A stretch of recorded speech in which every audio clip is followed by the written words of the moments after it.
जब संता बना गांव का सरपंच। एक बार संता को गांव का सरपंच बना दिया गया। गांव वालों ने सोचा कि छोरा पढ़ा लिखा है, समझदार है, अगर ये सरपंच बन गया तो गांव की भलाई के लिए काम करेगा।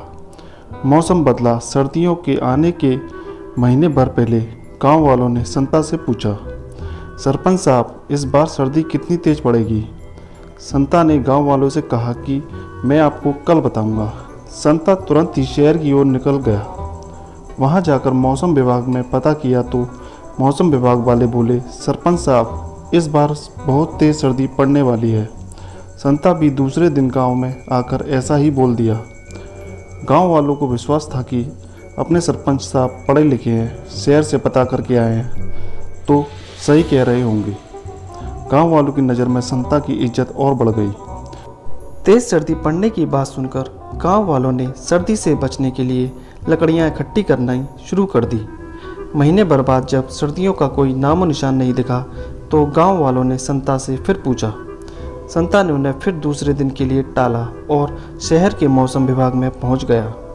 मौसम विभाग वाले बोले कि सरपंच साहब, आप चिंता मत करो, इस बार सर्दियों के सारे रिकॉर्ड टूट जाएंगे।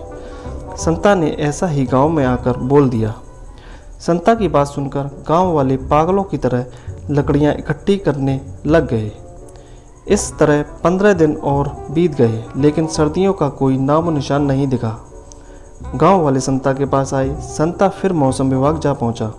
मौसम विभाग वालों ने फिर वही जवाब दिया कि सरपंच साहब, आप देखते जाइए कि सर्दी क्या जुल्म ढाती है। संता फिर से गांव में आकर ऐसा ही बोल दिया। अब तो गांव वाले सारे काम धंधे छोड़कर सिर्फ लकड़ियां इकट्ठी करने के काम में लग गए। इस तरह 15 दिन और बीत गए, लेकिन सर्दियां शुरू नहीं हुई।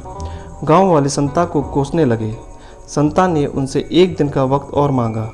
संता तुरंत मौसम विभाग पहुंचा तो उन्होंने फिर ये जवाब दिया कि सरपंच साहब, इस बार सर्दियों के सारे रिकॉर्ड टूटने वाले हैं। अब संता का भी धैर्य जवाब दे गया।